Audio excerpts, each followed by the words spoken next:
What's up everyone, my name is Drew and today we're making cocktails on tap utilizing the Micro Matic beverage station. Now the cocktail that we're going to do today is the classic riff of the Tom Collins gin cocktail. Now the Tom Collins is utilizing lemon juice, a touch of simple syrup and gin, and club soda.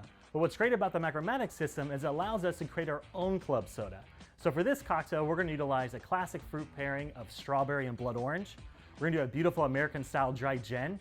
And we're gonna add filtered water to this recipe too. Now when we put everything into the tank, when we add the CO2, it's gonna carbonate that cocktail as if we're using club soda. It's gonna be absolutely fantastic. But before we can get anything started, we have to have tools. So the tools that I recommend utilizing when we're batching anything at all, you have to have a measuring cup. A silicone one works really great. A whisk is much needed. A mesh strainer as well as a funnel. Now, touching on the mesh strainer, it's really important that we have this because we want to filter out any solids, any pulp, or anything that we utilize when we have juices involved when batching cocktails. What that's going to do is it's going to allow the Micro Matic system to work at optimal levels. It keeps solids and pulps out of the draft lines themselves, which helps for the longevity of the draft system. So we went ahead and batched this recipe for you. So here we have the gin, the strawberry, as well as the blood orange, and the filtered water. I'm gonna take my funnel as well as my strainer. I'm gonna put it on top of the beverage tank.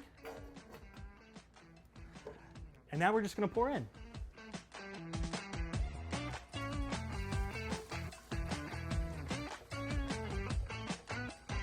Perfect.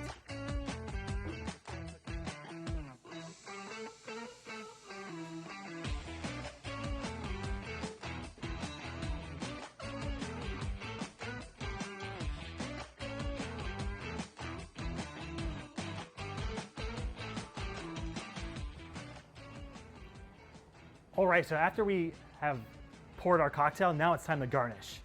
So we're gonna do a little fresh little rosemary and a dry blood orange wheel.